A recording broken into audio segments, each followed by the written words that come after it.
Kitchen સિરીઝની journey છે ને એ છેલ્લા 4 વર્ષથી ચાલી રહી છે અને તમારા સપોર્ટથી જ અમે આજે અહીં છીએ. તો રેગ્યુલર તમે મારા અને શીતલબેનના વિડીયો જોતા જ હશો, પણ આજે હું ફર્સ્ટ ટાઈમ કેમેરાની સામે આવી રહી છું અને આજે 3 પ્રકારના જ્યુસની રેસીપી લાવી છું. શિયાળામાં અમે જ્યુસ છે એ બધાએ પીવા જોઈએ, જેથી શરીરમાં જે તમારા ઝેરી તત્વો હોય એને ડિટોક્સ કરી નાખે. રેગ્યુલર હું મારી બધી રેસીપી છે એ હું અહીં જ શૂટ કરતી હોઉં છું અને તમે મારું આ કિચન જોયું જ હશે. તો ચાલો આજે શરૂ કરીએ. તો આ 3 પ્રકારના જ્યુસમાં આજે આપણે સૌથી પહેલાં આંખને ફાયદો કરે એવું જ્યુસ બનાવવાનું છે. તો મેં અહીં 2 સંતરા લીધા છે. સંતરાને મેં ફોલીને એમાંથી બિયા બધા અલગ કરી નાખ્યા છે.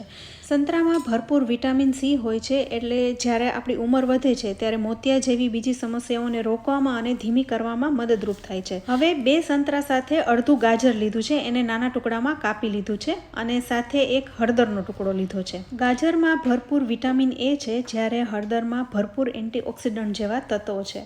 તો આ બધું છે એ આપણે મિક્સર જારમાં ક્રશ કરી લેવાનું છે. તો મેં અહીં મિક્સર જારને લઈ લીધો છે. આ જારમાં જ આપણે જ્યુસ બનાવીશું. તો જે આ વચ્ચેનો જાર દેખાય છે એમાં જાળી આપેલી છે, જેમાંથી આ બધાનો રસ છે એ ગળાઈને બહાર આવી જશે, એટલે જ્યુસને આપણે અલગથી ગાળવાની જરૂર નહીં પડે. તો આ મારી પાસે ફિલિપ્સનું ફૂડ પ્રોસેસર છે, એમાં જ્યુસિંગ, ચોપિંગ, નીડિંગ બધું જ થાય છે. તો અત્યારે આપણે જ્યુસ બનાવી રહ્યા છીએ, તો વચ્ચેના જારને આપણે ફિટ કરી દઈશું અને જ્યુસ બનાવવા માટે જે સંતરા, ગાજર અને હળદર છે એને આપણે જ્યુસના જારમાં લઈ લઈશું. હવે સાથે અડધા કપથી થોડું વધારે એવું પાણી ઉમેરીશું, એટલે સરસ રીતના બધું ક્રશ થવા લાગે. હવે જારના બંને ઢાંકણને પણ બંધ કરી દઈશું.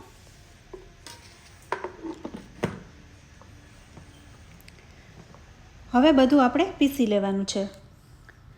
આ જારમાં ડબલ જાર છે, એટલે અંદરના જારમાં મિક્સર આપણે ચાલુ કરશું એ ભેગું જ બધું ક્રશ થઈ અને ગળાઈને બધું બહાર આવી જશે.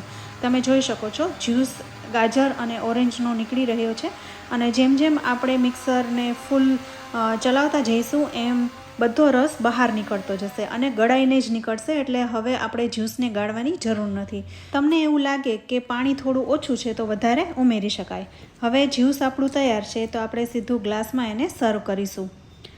તો જુઓ કેટલું સરસ જ્યુસ નીકળી ગયું છે. આ જ્યુસ એકદમ ટેસ્ટી લાગે છે. આમાં આપણે બીજું કંઈ જ ઉમેર્યું નથી. નેચરલ ફ્લેવર સાથેનું આ જ્યુસ અહીં તૈયાર છે, જે તમારી આંખ માટે ખૂબ જ ફાયદાકારક છે. તો તમે પણ આ રીતે જ્યુસ જરૂરથી બનાવજો. આ જ્યુસમાં બધી સામગ્રીનું માપ મેં ડિસ્ક્રિપ્શન બોક્સમાં પણ આપેલું છે, તો તમે ત્યાંથી પણ જોઈ શકો છો. હવે આપણે બીજું જ્યુસ બનાવીએ, એ છે હાર્ટ માટેનું જ્યુસ. તો એના માટે મેં અહીં બીટ લીધું છે, 2 દાડમ લીધા છે, લીંબુ અને આદું લીધું છે. તો કેટલી માત્રામાં લેવું એ હું તમને આગળ જણાવું છું.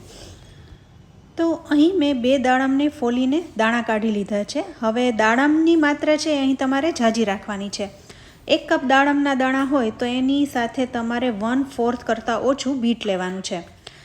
સાથે થોડું આદું લેવાનું છે. આદુને એકદમ પતલી સ્લાઇસમાં કટ કરી લેવાનું છે. આ આદું એકદમ માઇલ્ડ ફ્લેવરનું છે, એટલે હું અડધો ઇંચ જેવું લઈ રહી છું, પણ જો તમારી પાસે પાકું આદું હોય તો અડધી ટીસ્પૂન જેવું ઉમેરી શકો. હવે બધું જ આપણે મિક્સર જારમાં લઈ લીધું છે. સાથે ½ ટીસ્પૂન જેવું સંચળ પાવડર ઉમેરીશું અને છેલ્લે ઉમેરીશું અડધું લીંબુ. આ જ્યુસમાં આપણે દાડમનો વધારે ઉપયોગ કર્યો છે. દાડમ છે એ હૃદયને તંદુરસ્ત રાખવામાં મદદ કરે છે, પ્લસ કોલેસ્ટ્રોલ અને બ્લડ પ્રેશરને ઓછું કરે છે. એમાં ભરપૂર ફાઇબર છે, એન્ટીઓક્સિડન્ટ તત્વો છે, વિટામિન એ, સી અને ઈ છે. સાથે આદુ છે એ બ્લડને ક્લોટ થતાં અટકાવે છે અને હૃદય રોગોને અટકાવે છે. તો દાડમ એ હૃદયને સ્વસ્થ રાખવામાં મહત્ત્વનો ભાગ ભજવે છે. તો હવે આપણે બધું મિક્સર જારમાં લઈ લીધું છે.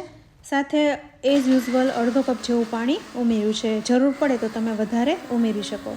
દાડમ અને બીટનો કલર એકદમ સરસ હોવાથી જ્યુસ અહીં એકદમ કલરફુલ થશે. બસ જ્યુસ તૈયાર થઈ ગયું છે, તો આપણે સર્વ કરી લઈશું.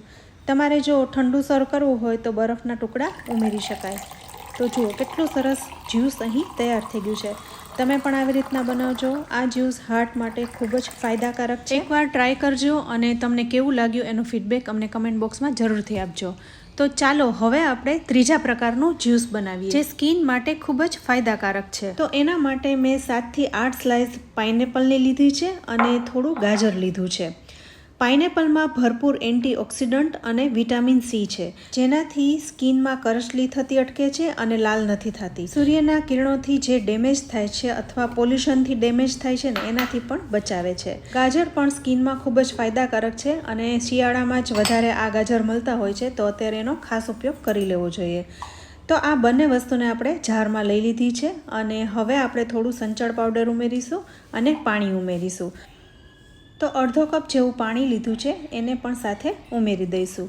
હવે મિક્સરનું ઢાંકણ બંધ કરીને જ્યુસને બનાવી લેવાનું છે. હવે આવા બધા જ્યુસ જ્યારે આપણે બનાવતા હોઈએ છીએ ને ત્યારે એમાં ખાંડ કે સાકર ઉમેરતા નથી હોતા.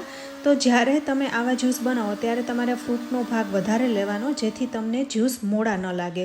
અને સાકરના બદલે તમે સિંધાલું મીઠું અથવા સંચળ પાવડર કે લીંબુનો ઉપયોગ કરી શકો છો. સાથે ફુદીનો, મરી પાવડર એ બધાનો ઉપયોગ તમે કરી શકો છો. તો ફ્રેન્ડ્સ, આપણું આ જ્યુસ અહીં તૈયાર છે. આ જ્યુસને મેં ગ્લાસમાં સર્વ કરી દીધું છે. તો ફ્રેન્ડ્સ, તમને આજના આ જ્યુસની રેસીપી ગમે ને તો લાઇક અને શેર જરૂરથી કરજો.